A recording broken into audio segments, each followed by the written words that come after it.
Hi అందరికీ ఎలా ఉన్నారు? మీరైతే థంబ్‌నెయిల్ అయితే చూసుంటారు కదా! మేమైతే ఘాటి సుబ్రహ్మణ్య స్వామి టెంపుల్‌కి అయితే వెళ్ళామన్నమాట. వరలక్ష్మి ఫెస్టివల్ రోజు.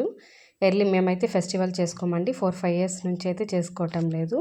ఎందుకనైతే నెక్స్ట్ వీడియోలో అయితే మీకు చెప్తాను. మీకేమైనా రీజన్ కావాలి అనుకుంటే కనుక కామెంట్ చేయండి. మేమైతే ఘాటి సుబ్రహ్మణ్య స్వామి టెంపుల్ అయితే రీచ్ అయిపోయామన్నమాట. మా ఇంటి నుంచి 2 అవర్స్ జర్నీ అయితే అవుతుంది. చాలా బాగుండిందండి. చాలా ఫ్రీగా అయితే ఉన్నింది. క్రౌడ్ ఏం లేదు. నార్మల్ డేస్లో వస్తే చాలా క్రౌడ్గా ఉంటుందంట. మేమైతే ఫెస్టివల్ రోజు వచ్చాం కాబట్టి అంత క్రౌడ్ ఏం లేదు. ఫైనల్లీ గుడి అయితే రీచ్ అయిపోయామన్నమాట. ఇక్కడైతే సుబ్రహ్మణ్య స్వామి టెంపుల్లో చాలా నాగుల రాళ్ళ ప్రతిష్టాపన అయితే చేశారండి. చాలా బాగుంది చూడడానికి. ఇక్కడ పిల్లలు కాని వాళ్ళు అందరూ అయితే వచ్చి దర్శనం చేసుకొని మొక్కుబడి చేసుకొని అయితే వెళ్తూ ఉంటారు. అలాగే మేము కూడా వెళ్ళామన్నమాట. ఇదే ఫస్ట్ టైం విజిట్ అవ్వడం ఈ ప్లేస్. చాలా బాగుండిందండి ప్లేస్.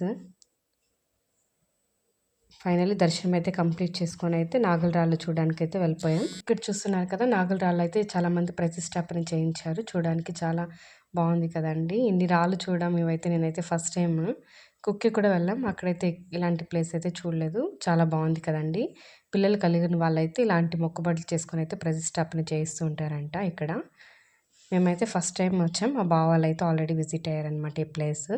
అన్ని ప్లేసెస్ చూపిస్తున్నారు ఇక్కడ ఎలా ఉంది అనేసి. మేమైతే ఫైనల్లీ పుట్లో పాలు పోసి అయితే మొక్కుబడి చేసుకొని అయితే వచ్చామన్నమాట. చాలా బాగుందండి. ఎవరైనా వెళ్ళాలనుకుంటే వెళ్ళేసి రండి. మస్ట్ విజిట్ ప్లేస్ అనమాట. మేమైతే ఆ రోజు ఫెస్టివల్ అవ్వడంతో మేమైతే తొందరగా ఇంటికైతే రీచ్ అయిపోయాం. ఎందుకంటే ఇంట్లో పసుపు కనుక పిలవడానికి అయితే వస్తూ ఉంటారు కదా. మేమైతే 4, 5 ఇయర్స్ నుంచి అయితే చేసుకోవడం లేదు ఫెస్టివల్.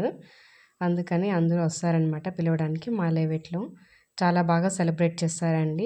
ఇయర్లీ వన్స్ కదా, అందరి ఇంటికి వెళ్ళి రావడం చాలా హ్యాపీగా అనిపిస్తూ ఉంటుంది. 2 అవర్స్ జర్నీ కంప్లీట్ చేసుకొని అయితే వచ్చేసామన్నమాట ఇంటికి. అన్నప్రసాదం కూడా పెట్టారనమాట అక్కడ 12 చాలా బాగుందండి. టేస్టీగా పెట్టారు. Lemon rice and sweet pongal. అక్కడైతే మంకీస్ చాలా ఉన్నాయి. అక్కడైతే కొబ్బరి చిప్పిస్తే అయితే తినలేదనమాట. దాని ఫేవరెట్ ఓన్లీ బనానే కదండి, అది ఇవ్వలేదు అనేసి అయితే తినలేదు అది మంకీస్. Finally start అయిపోయానమాట. అన్నప్రసాదం తినేసి ఇంటికైతే స్టార్ట్ అయిపోయాం. 2 అవర్స్ జర్నీ కదా, అలా 3:34కి అయితే ఇంటికైతే వచ్చేసామన్నమాట. ఇంటికి వచ్చిన తర్వాత రెడీ అయ్యేసి అయితే వెళ్తూ ఉన్నాం. ఇంకా పసుపు కుంకుమ తీసుకోవడానికి అయితే వెళ్ళాలి కదండి అందరి ఇంటికి. సో అందుకనైతే ఇంటికి వచ్చిన తర్వాత రెడీ అయితే వెళ్తున్నాం.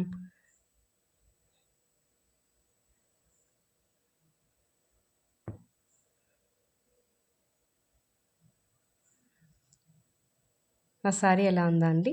ఇలా ఇన్ని గాజులు వేసుకోవడం అయితే ఓన్లీ వరలక్ష్మి ఫెస్టివల్ రోజే కదా, అందరింటికి వెళ్ళినప్పుడు ఇస్తారు కదా, అవైతే అప్పుడే వేసుకుంటాను. నాకు చాలా ఇష్టం అనమాట. చాలా బాగుంది కదా friend.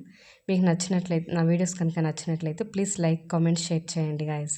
Thank you for watching. Please subscribe for more videos. If you like my videos please subscribe guys.